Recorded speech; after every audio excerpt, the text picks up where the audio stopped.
Internacionalistas do mundo, univos! Eu sou o Léo e esse é o Pode Rir, seu podcast oficial de relações internacionais. Hoje a gente traz um tema super interessante para vocês e comigo estão meus colegas de sempre, Bianca, Bruno e Victoria. Por favor, digam oi. Olá pessoal, espero que estejam bem de onde estão ouvindo esse podcast e espero que estejam tão ansiosos por esse episódio como eu. Oi gente, tudo bem? Espero que vocês gostem desse episódio e vamos nessa. Oi galera, espero que sejam todos bem e vamos para mais um episódio muito legal. Bom, e hoje com a gente, para falar um pouco sobre a importância do jornalismo para as relações internacionais, está o André Afran. Por favor, André, diga oi. Oi, pessoal, obrigado pelo convite. A gente que agradece.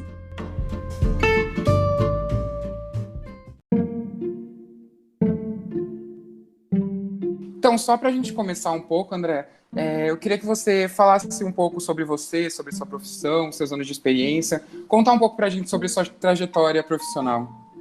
Tá legal, eu sou André Fran, sou jornalista, acabei me especializando na área do jornalismo internacional e mais precisamente entrando em contato direto com algumas das questões mais efervescentes do nosso mundo. Isso eu faço já há mais de 10 anos. Tô velho, meus cabelos brancos que vocês não podem ver porque estão no podcast, mas não deixam mentir. E eu comecei fazendo projetos audiovisuais, né, não autorais, até que eu fiz um documentário sobre a Indonésia logo depois do tsunami, que acabou se tornando uma série de TV chamada Não Conta Lá em Casa, que ficou no ar por quase 10 temporadas no Multishow, e depois foi se transformando um pouco. A gente foi entrando mais profundamente em alguns assuntos geopolíticos e ela se tornou a série Que Mundo é Esse? Do canal Globo News, onde eu atuo até hoje, também sou comentarista de política internacional e faço outras aparições por ali.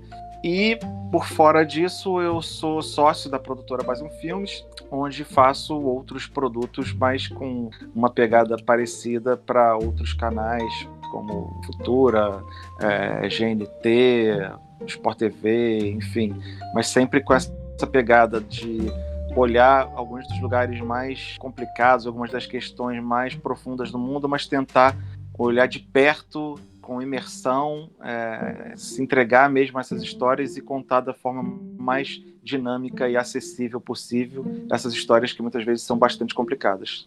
Falei pra caramba, mas é mais ou menos isso. Ah, não, mas muito legal essa trajetória.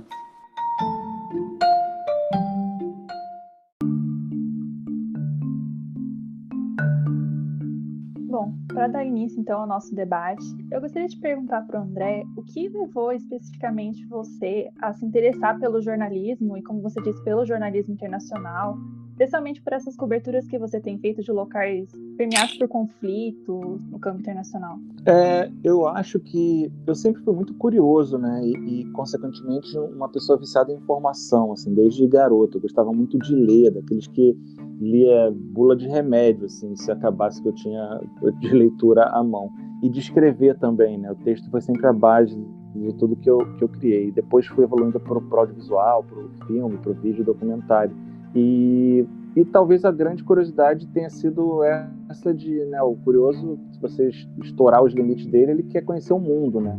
Então sempre tive esse olhar lá para fora. E também desde muito cedo, talvez pela formação e pela história da minha família, sempre fui muito indignado com injustiças e as desigualdades que eu via no mundo, então fui me interessando por política também, e tive a sorte de conseguir emplacar um trabalho que unia essas duas coisas, né? Que foi o programa Não Conta Lá em Casa, que foi o nosso primeiro projeto assim, contratado para uma rede de TV da Globosat, então era algo com uma relevância boa, assim, né? Até porque a gente era jovem na época, então era uma baita responsabilidade, mas foi uma forma de unir esse desejo de olhar o mundo, de conhecer as histórias, ao mesmo tempo de entrar em contato com essas histórias, né? Não mostrar elas de uma maneira muito, um olhar estudioso, acadêmico, e tampouco como um jornalista, só olhando e depois relatando, descolado daquela realidade. A gente queria criar um formato novo, né? Criar um formato que era mais da nossa pegada, de câmera na mão, entrando em contato, filmando, editando, contando essas histórias do nosso jeito, e acabou que deu certo e tem dado certo até hoje, graças a Deus. Muito legal mesmo, eu acho que qualquer um tem meio que um sonho de viajar ao mundo, conhecer um monte de cultura, assim. E falando já sobre isso, você falou que foi para uns lugares bem complicados e tal, E como é a questão cultural no seu trabalho? É preciso entrar mais atento com os costumes ou eles acabam sendo meio deixados secundários, assim? Por exemplo, você foi para cultura diferente, como você lidou com essas culturas? Pois é, eu me lembro que 2 livros assim que eu sempre me marcaram muito na minha faculdade. Eu fiz faculdade de publicidade, né? Cheguei a trabalhar com isso um tempo, mas vi que não era muito a minha praia, aquela coisa meio de criar desejos para as pessoas comprarem coisas que elas não necessitam, né? Meio Fight Club. E aí depois eu fui emendar com a faculdade de jornalismo, onde eu me encontrei mais.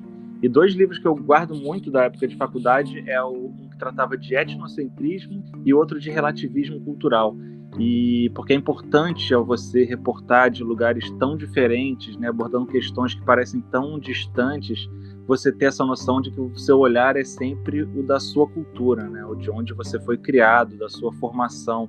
Então é sempre importante você dar voz às pessoas que de fato vivem aquela realidade, sofrem com aqueles problemas no seu dia a dia.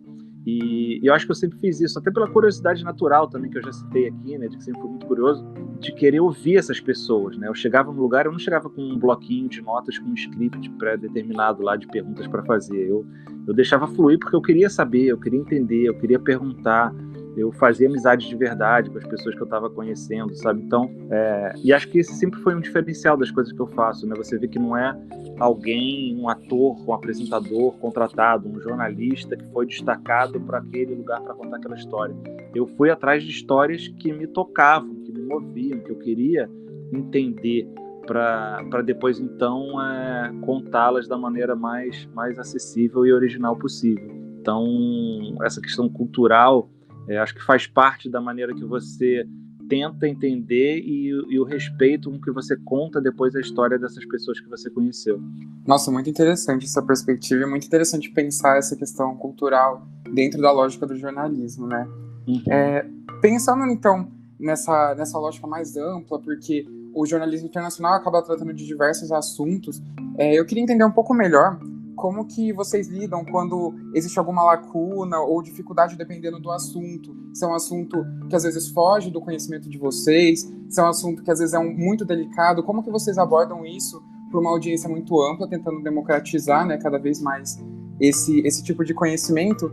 E se por conta dessa, às vezes, não ter esse domínio, né, do assunto, se você já sentiu um preconceito com o profissional do jornalismo, se você já sentiu que já existiram travas no sentido de que pessoas abordavam vocês de formas diferentes por serem jornalistas, como que isso se dá?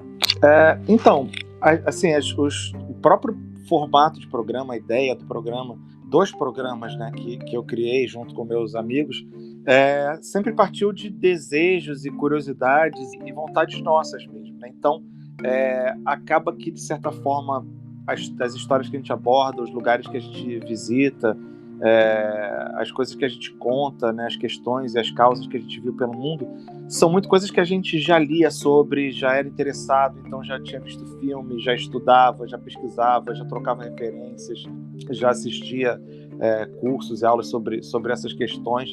Então a gente já tinha uma certa base de conhecimento. Então tem esse lado, assim, a gente sempre foi muito preparado. Claro, depois que se escolhia a destino X, a gente aprofundava mais ainda, né? Retomava algumas pesquisas, retomava leituras, ia mais a fundo nas questões a serem abordadas.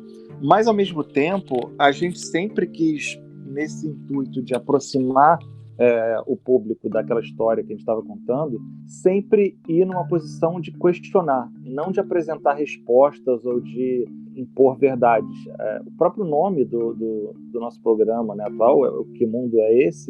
Ele tem um ponto de interrogação no final, né? Até foi um baita problema, né? Porque para essas coisas de algoritmo, de achar, né, nas coisas, o nome você não pode ter, mas a gente fez questão de que tivesse, porque é muito isso, né?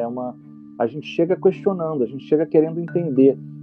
Os nossos episódios são perguntando, fazendo entrevistas, perguntando às pessoas, mostrando, olha, esse lugar está assim, mas por que ele é assim, né? O que aconteceu aqui antes? O que está acontecendo agora? O que levou a esse lugar? Então, tem muito isso de levantar perguntas. Eu acho que assim as pessoas vão aprendendo junto com a gente. Até coisas que a gente já sabe, ou por conta de pesquisa, ou porque já sabia mesmo, porque já é já há mais de uma década é o nosso ofício isso, né?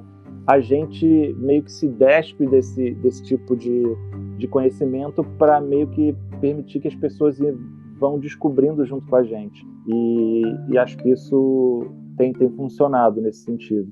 Eu acho que todo mundo já fingiu ser um jornalista, assim, em algum momento, colocou a mão fingindo que é um microfone e tentou passar uma notícia.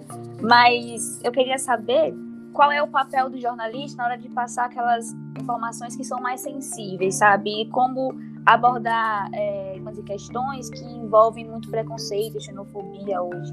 Eu acho que a primeira coisa que tem que estar por trás de tudo isso, por trás até das regras jornalísticas, porque por mais que eu seja jornalista, a gente fazia um programa de TV, antes era num canal de entretenimento, agora é num canal de notícias, mas tinha outras pessoas envolvidas que eram que Léo, que criou o programa comigo, era diretor, o Felipe Ufa era economista, o Bruno Pesca também, então eram vários olhares e formações diferentes ali, mas acho que por trás de tudo isso tinha empatia. A gente viajava e ia de encontro a essas questões que estavam presentes na mídia mundial, muitas vezes, porque a gente tinha o interesse de conhecer essas histórias, de contá-las, mas talvez até o desejo ingênuo de tentar fazer uma diferença no mundo, sabe? E a gente sabe que para isso acontecer não era nenhuma regra, né? Era algo natural, essa empatia, né? A gente queria ver a causa dos refugiados porque a gente achava que eles precisavam de voz e que eles estavam sendo retratados de forma preconceituosa em relação à sua religião e que tinha muito desconhecimento de quem essas pessoas eram de verdade. Então, sempre partindo do pressuposto de tentar mostrar a realidade daquelas pessoas que estão sofrendo, seja por opressão, fugindo de perseguição, de conflito religioso, de conflito armado. Então, era sempre numa posição de tentar, ingenuamente, claro, ser um grãozinho de areia que fosse para tentar fazer um mundo mais justo através de quebrar preconceitos, quebrar paradigmas, mostrar outras culturas para o nosso público. E acho que é isso, né? Muitas vezes até a gente, como eu falei, quebrava um pouco as regras do jornalismo, você não ter contato com a fonte da sua notícia, mas, cara, a gente chegava numa praia grega onde estava chegando um bote de refugiados com crianças quase se afogando, a gente ficava em segundo plano, sabe? A qualidade da filmagem, a história que ele estava contando, a gente entrava na água e tirava aquela pessoa da água, segurava a criança no colo.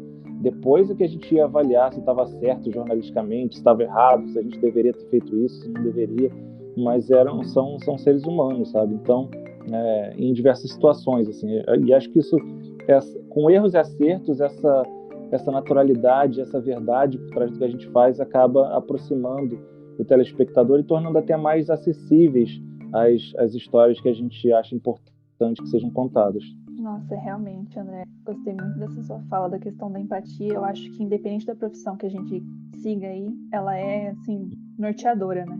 Aí eu vou trocar um pouco, assim, o assunto, uma questão, assim, talvez um pouco polêmica, talvez um pouco não, sobre o que você, assim, acredita quando a gente observa uma diplomacia, o papel da mídia dentro dela, o papel da mídia dentro dessa lógica de política externa. Você acha que ela contribui para a imagem de um país? Você acha que ela não contribui? Eu acho que ela pode contribuir como pode não contribuir, né? Eu acho que, e às vezes, se você tem um país onde você tem uma mídia mais variada e a liberdade de você ter várias vozes diferentes, você vai ter, inclusive, gente ou veículos colaborando e veículos não colaborando. Mas eu acho que o papel, né, isso está no Código de Ética do Jornalismo, pelo menos aqui do Brasil, mas que se você for entender globalmente, né, a imprensa como um dos valores principais, a imprensa livre, um dos valores principais da democracia, né, da defesa da democracia, eu acho que esses valores de você questionar abusos, de você confrontar o autoritarismo, de você denunciar injustiças, tem que estar presente no jornalismo de qualidade. E aí, independente do cenário político ou social, se o jornalismo, se o veículo, se a mídia não está fazendo isso, ela está errada, a meu ver. Eu concordo bastante com isso também. E falando um pouco mais sobre a mídia, sobre o jornalismo, ela vem já há algum tempo sofrendo alguns ataques, algumas repressões da esfera política e também da esfera civil. E a gente queria saber como você enxerga esses desafios, se existem maneiras de contornar a curto prazo essas dificuldades. Pois é, eu acho que a nível civil, até por influência política, né? Eu acho que, e assim, isso é uma estratégia mesmo, né? Não é que é por acaso ou que aconteceu alguma coisa na mídia que aconteceu isso. A gente viu o mundo sofrendo aí um avanço da extrema-direita global, a gente viu isso na Polônia, na Hungria, na Itália, de Salvini, na Espanha, Estados Unidos mesmo, no Brasil agora ainda. Então foi um movimento global, mas que segue uma cartilha, né, que um vai influenciando o outro. E se você for estudar lá nos primórdios, até dos movimentos extremistas, fascistas, você vai ver que o ataque à imprensa é um desses pilares, né, entre tantos outros. Então, você criar um inimigo, demonizar o outro, perseguir as liberdades individuais, enfim. O ataque à imprensa faz parte disso, porque é a imprensa que vai questionar o poder, né? A imprensa que vai desmentir as mentiras dos poderosos. E ainda mais num tempo que a gente viu o poder das fake news, né? Das teorias de conspiração se espalhando aí pelas redes sociais, pelas plataformas de comunicação, pelos grupos de zap aí da família. Então, se você tem ali um meio de comunicação para espalhar mentira na mão de um político populista, quem vai desmentir isso, pelo menos em tese, é a imprensa livre, né? Então, nada como você atacar essa imprensa. Então, era algo orquestrado mesmo, né? É algo orquestrado. Mas aí a gente teve esse momento de pandemia também. E aí a gente começou a ver o quanto é importante não só a ciência, você acreditar na ciência, você acreditar na intelectualidade, que tinha também esse ataque contra a cultura, contra a intelectualidade, como, não, isso aí os inteligentes, os políticos já não conseguiram nada, agora tem que ser outro caminho, tem que ser esse populismo mais raiz, e quem estuda está errado, tem essa coisa de livro, não. Teve muito esse movimento, né? E também a importância da imprensa. Na pandemia a gente viu como que você deve valorizar no momento extremo o conhecimento, a ciência e a imprensa, a mídia, que vai orientar, que vai divulgar as informações corretas e importantes num momento que elas são vitais para a sobrevivência mesmo, né? Face a um vírus e a uma doença que segue matando aí milhões de pessoas pelo mundo. Bom, André, eu realmente acho muito tenso essa questão, né? Toda essa agenda que está atingindo níveis quase globais de minar a liberdade de imprensa. E eu queria saber se você já sofreu alguma questão nesse sentido, de algum país não te deixar filmar certas questões, ou você não ter permissão de atuar como jornalista em algumas regiões específicas. Como que isso se deu na prática para você? Então, parte do DNA dos projetos que eu faço é você ver esses lugares, esses países, essas regiões e essas questões com os próprios olhos, sem qualquer tipo de filtro, né, para tentar chegar à raiz da verdade, né, e questionar as pessoas afetadas. Então a gente nunca vai com uma autorização especial para jornalista, porque mesmo que seja com a melhor das intenções, a gente acredita que já vai ter uma secretaria de turismo que vai te levar para um lugar que é mais interessante ser mostrado e vai colocar você num hotel numa região melhor para aparecer, e não vai te levar para o cenário onde realmente está o conflito ou está o problema. Então a gente sempre vai numa pegada muito, muito livre nesse sentido, né? De amigos viajando e registrando a sua viagem, para não ter esse tipo de filtragem. E acaba que isso permitiu a gente ter acesso a várias coisas. Às vezes dificultou, porque, né, você ter autorização jornalística faz a diferença, mas ao mesmo tempo sempre permitiu que a gente tivesse mais acesso, que as pessoas recebessem a gente de forma mais aberta e que a gente conseguisse mostrar de forma mais verdadeira possível esses lugares, essas histórias que a gente queria mostrar.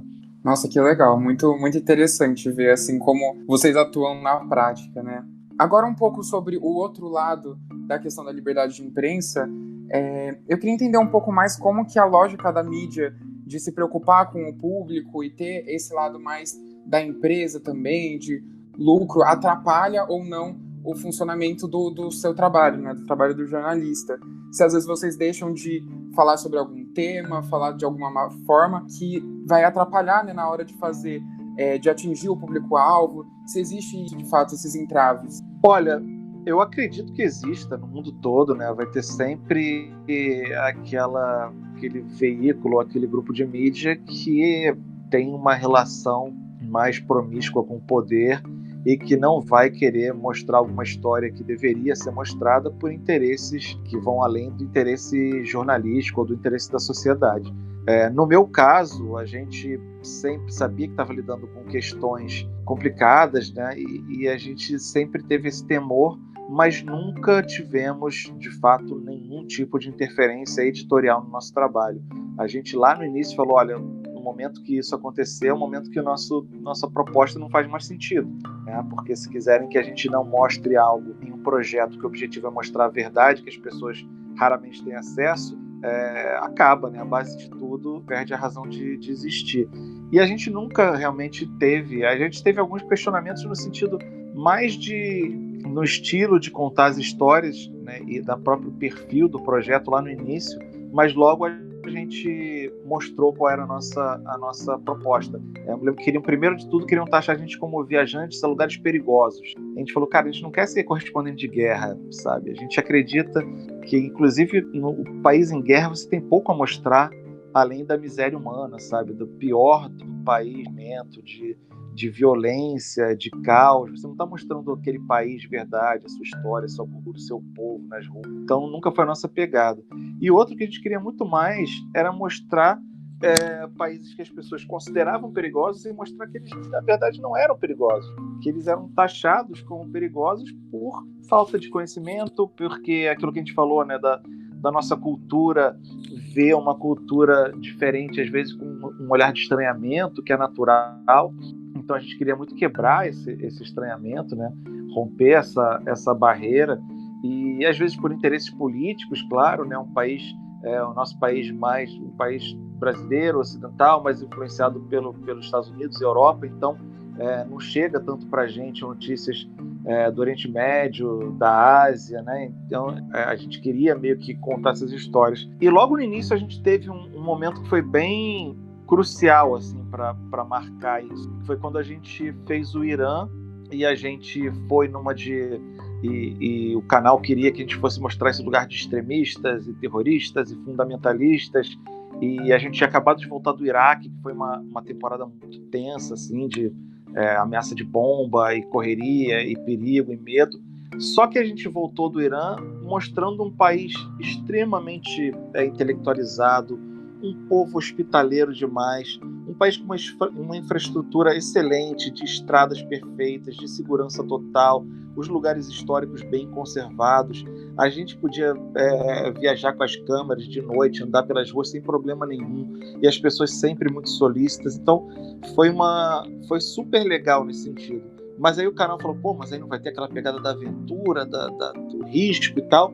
E a gente falou, cara, vamos mostrar a história como ela foi. Eu acho que as pessoas vão gostar de ver por esse lado também, sabe? Pelo lado de como foi divertido, de como foi enriquecedor, de como a gente aprendeu e a gente teve liberdade para circular e mostrar aquelas pessoas que a gente não esperava que fosse ser dessa forma. E foi um baita sucesso essa temporada. Então, eu acho que não só marcou o que a gente queria como proposta de programa, mas também que a gente tinha a capacidade não só de viver aventuras, que isso é meio ridículo até, né? Os aventureiros loucos, insanos, e não era o que a gente queria. A gente queria mostrar que a gente fazia e queria contar histórias com embasamento, com pesquisa, com critério. Então foi bastante determinante, e dali em diante a gente foi ampliando o leque, né? E aí mostramos países em guerra, sim, mas mostramos também Chernobyl, que é uma outra questão. Mostramos o Haiti, que é perto ali relativamente perto, né, do Brasil, mas que tem outro tipo de história.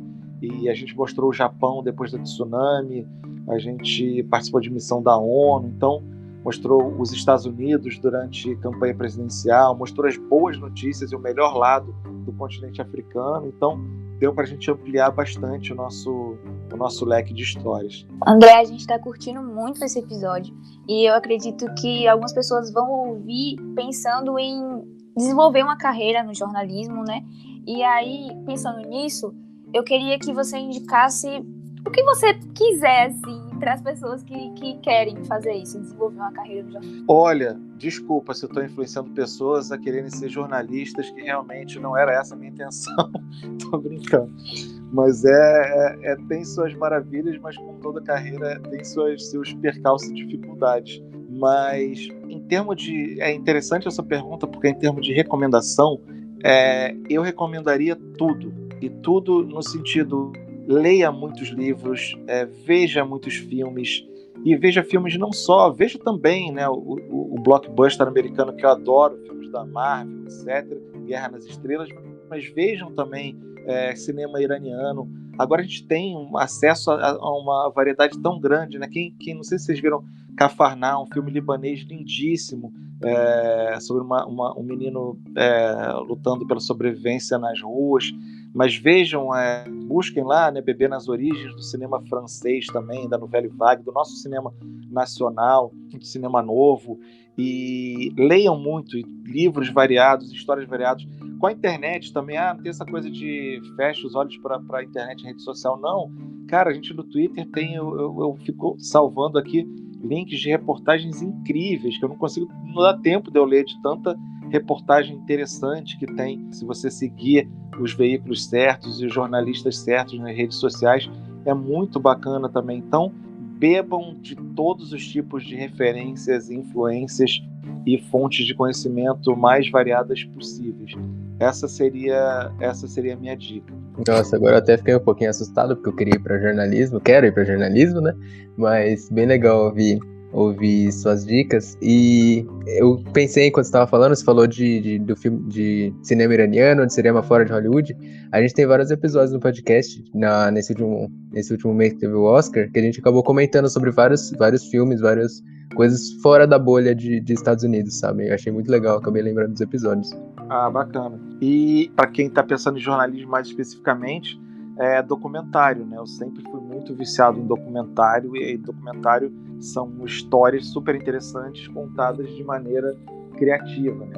Ou deveria ser assim, pelo menos. Então, eu via desde documentário tipo Super Size Me, do Morgan Spurlock, que me influenciou muito em termos de linguagem, mas também via, como eu falei, documentários de cineastas de vários lugares do mundo. Agora você tem recentemente o Coronation do Ai Weiwei chinês, que fala sobre a pandemia, e é sensacional, né, de Wuhan. Então, documentário também é sempre, por mais que você, até quem não quer seguir a carreira de jornalista, mas é uma maneira muito original e interessante de você acumular conhecimento. Você falou muito de ler. Pessoa que estiver ouvindo isso aqui e quiser ler bastante, faça rir, porque eu acho que a única coisa que a gente faz é ler o dia todo. Então, bora fazer rir também ali em jornalismo. Boa. André, agora eu queria saber uma coisa um pouco mais sobre o seu trabalho específico, sobre você. Quais os lugares que você mais gostou de visitar e o que você mais passou perrengue, que mais sentiu dificuldade?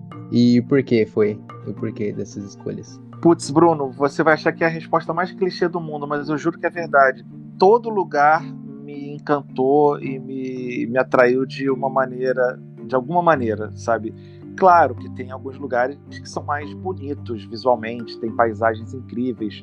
E aí eu cito Tuvalu, que é uma ilhazinha no Pacífico Sul, que a gente foi até lá porque, em tese, vai ser o primeiro país do mundo a assumir do mapa, né? Por conta do aquecimento global, é uma ilha muito pequena, de pouca altitude, então ela vai ser engolida pelas marés, né? Pela subida das marés, literalmente. E é um lugar lindíssimo, de areia branca, aquele mar azul, piscina, assim, é o paraíso, só que sem aquela estrutura de exploração, hotel, de cidades e tal. Não tem trânsito, são só casas, só tem albergue que é na casa dos moradores para você ficar. Então é uma experiência muito bonita visualmente. O Afeganistão, que muita gente não pensa quando pensa em cenários bonitos, mas putz, tem lagos gelados, azuis, moldurados por montanhas com o pico nevado, assim, coisa de cartão postal. Tem outros lugares que me encantaram pelo lado humano, né? Como eu falei, o Irã é o povo mais hospitaleiro do mundo. Você pede uma informação no bazar, o cara fecha a loja dele, te pega pela mão, entra no metrô e te leva até o lugar que você perguntou para ele, onde é que é, só para ele apontar o caminho, sabe? Te leva para dentro de casa para tomar chá. A gente perguntou para as meninas onde trocava dinheiro. Acabou que elas emprestaram dinheiro para a gente, compraram um piquenique e levaram a gente para comer com elas numa praça, sabe? É um povo muito amistoso, muito inteligente, muito culto.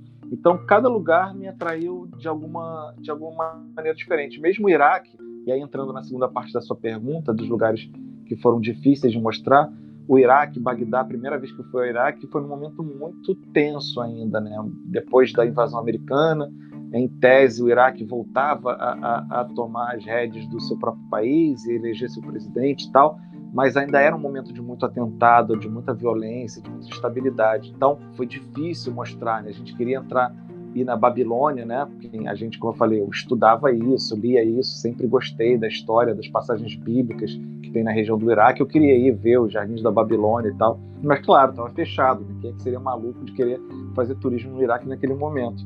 E aí acabou que os caras que estavam levando a gente eram meio os militares, meio milícia, meio sei lá o quê, levaram a gente para conhecer um palácio do Saddam Hussein, que tinha sido ocupado pelas forças da coalizão. Então foi incrível também. Mas assim, foi difícil, né? Não dava para fazer turismo no Iraque, que deve ser algo encantador e super enriquecedor, mas naquele momento era difícil. Então, alguns lugares a gente teve essa dificuldade. E outros lugares pela dificuldade do povo, né? Em Mianmar, o povo com muito medo de falar contra a ditadura, então era difícil você ter algum tipo de diálogo. Alguns lugares que a língua é uma barreira também, na Rússia mesmo é difícil achar alguém falando inglês, no Japão, por mais que sejam países, né, super desenvolvidos, mas acho que por aí. Acho que abarcou legal. Você não fugiu do tema de falar os lugares que você passou perrengue. Eu lembro até do episódio no Irã, que vocês gravaram no Que Mundo é Esse, que numa praça lá, eles pararam, um homem parou e começou a conversar e começou a falar. Falou quase o episódio inteiro com vocês. Eu achei muito legal as ideias dele, ver esse outro lado, sabe? É muito legal pra mim. Já eu acho muito legal conversar sobre países do Oriente Médio, falar de fato do que está acontecendo por lá. Eu não pesquiso Oriente Médio, eu pesquiso o Norte da África, eu pesquiso Tunísia especificamente, na Primavera Árabe. Então eu gosto muito de falar dessa região, gosto muito de falar dessa região do MENA, né, que é o Norte Africano e o Oriente Médio. Então eu queria saber um pouco mais como foi sua experiência como jornalista de trazer isso para o público brasileiro, que é um público acostumado com aquela visão de tudo é terrorismo, lá só tem guerra. Você falou muito disso, mas eu queria fazer essa pergunta mesmo, porque eu acho muito legal o tema e queria entender como que foi esse lado também para vocês de tentar trazer o máximo do que é a vida lá, né? Que não é sentir homem-bomba, não é nada disso, é muito longe do que a mídia tradicional tenta passar pra gente. É verdade, eu gosto muito também de mostrar essa região, né, do Oriente Médio, Norte da África, e até, claro, muita gente pergunta, para onde você quer viajar quando acabar a pandemia? Já estou mais de um ano sem viajar, né? Isso é muito raro para mim, sempre viajei com profissão, e aí nas férias eu acabo pegando milhagem e viajando com a família também, claro que para outro perfil de destino, mas, e aí, claro, terminando a pandemia, você pensa em viajar para um lugar tranquilo e tal, mas eu tenho uma saudade, assim, de estar no Oriente Médio, sabe? É diferente, é aquela coisa da viagem que você não sabe traduzir muito bem, mas eu me sinto muito bem, né, no mundo árabe. E gosto das pessoas. Claro que você tem lugares ali que são ditaduras, que você veio de opressão, mas é aquilo que eu sempre faço, né, de você diferenciar governo de povo e da história daquele país. Vale para o Oriente Médio, vale para o Brasil agora, né? Eu odeio o nosso governo atual, não sei se vocês podem deixar isso no podcast ou vão ter que cortar, mas eu amo meu país, eu amo a nossa história, a nossa cultura, o nosso povo, torço para que a gente cada vez melhore mais, mas essa região é especialmente encantadora. E eu acho que uma das maneiras que a gente faz, que eu tento buscar para mostrar isso, é que eu sempre viajo, claro que você tem aquelas temáticas principais, aquelas questões importantes que estão na mídia, que você tem que abordar, mas sempre que eu estou nesses lugares eu gosto muito de transparecer o dia a dia, sabe? O bastidor. A gente indo comer no restaurante, a gente andando na rua e conhecendo alguém, a gente indo no ponto turístico e rodando por ali, a gente subindo com um drone e as pessoas encantadas vendo aquilo junto com a gente. Essa coisa do dia a dia mesmo, sabe? Do povo e do país, da vida acontecendo no lugar. Eu acho que isso pode não ser uma questão a ser abordada, mas acaba mostrando muito sobre aquele lugar, que as pessoas muitas vezes o que é a primeira barreira, né? Aquela primeira barreira de preconceito, né? Que é natural, que às vezes a gente tem, de não conhecer o lugar. Então acho que é uma parte importante para contar a história desses lugares também, esse dia a dia, esse cotidiano normal.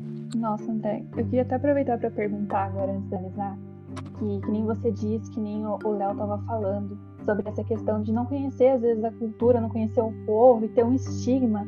Eu achei muito interessante você ter falado que você foi ao Myanmar, a gente já tem um episódio sobre, que é um local que pouca gente conhece, e eu acho que talvez a gente tenha pouco contato com a Ásia no geral, né? E eu queria te perguntar, agora que você comentou sobre essa questão das viagens, se tem algum local que você ainda não foi, que você gostaria muito de trazer para o público brasileiro, especialmente? Pois é, eu acho que em termos de histórias para contar, né, eu acho que durante um tempo a gente se questionava, muita gente questionava, uma hora vai acabar os lugares, e infelizmente não acaba, né? O mundo e o ser humano sempre colocam países no roteiro trágico desses lugares que a gente está mostrando. Então, um lugar assim, pensando no contexto atual, primeiro um lugar que eu sempre quis mostrar, conhecer, eu acabei não fazendo um programa sobre, porque não teve ainda um assunto que fosse tão premente na mídia assim, sobre ele, que é a África do Sul.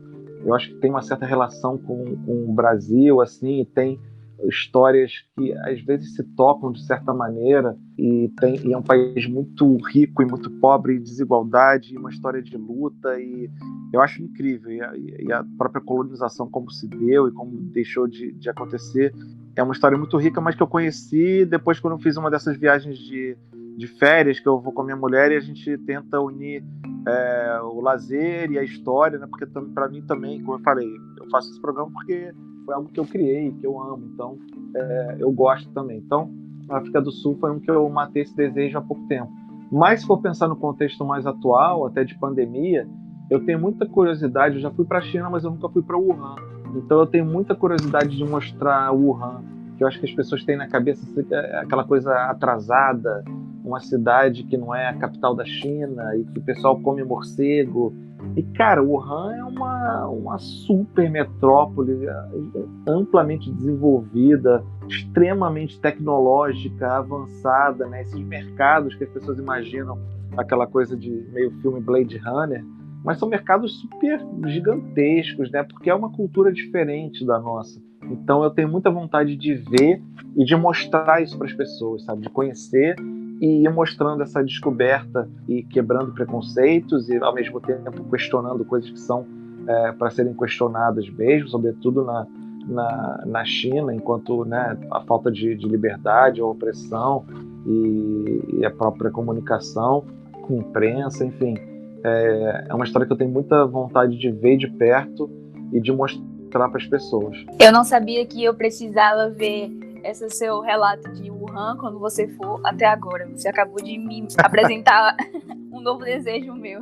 Pois é, isso é muito legal, né? Tenta ver o Coronation do artista Ai Weiwei, né, que é super conhecido, e ele é muito conhecido pelas artes plásticas, né, e tal, mas ele tem esse documentário também, que é muito interessante, filmado em Wuhan durante a pandemia. É bem interessante.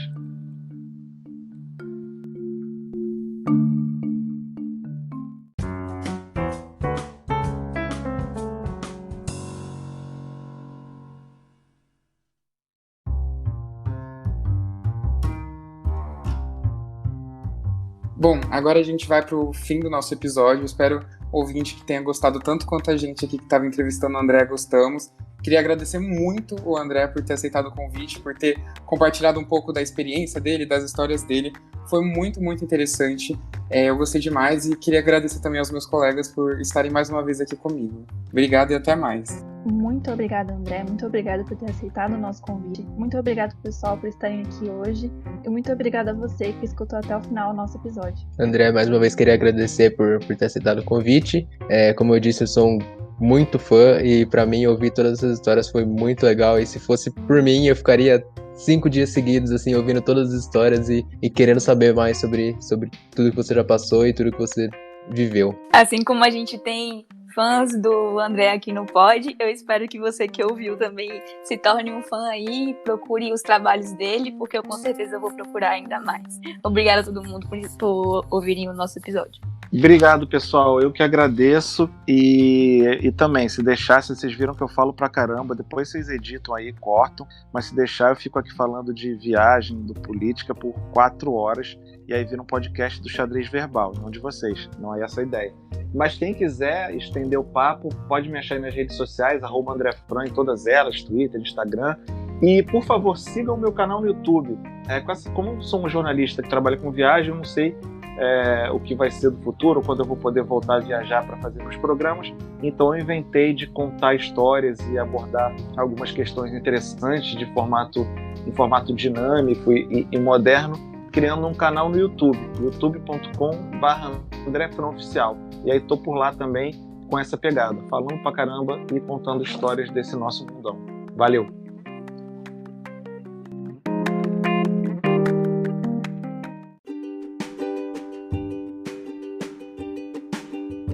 Muito obrigada por escutar mais um episódio do Pod RI, um projeto realizado em conjunto com o LABRE, Laboratório de Relações Internacionais da Unesp de Franca. Para mais informações, curiosidades, memes, episódios, siga a gente nas nossas redes sociais. Além disso, não esqueça de conferir a descrição aqui do episódio, que a gente costuma deixar alguns links relacionados ao tema da vez.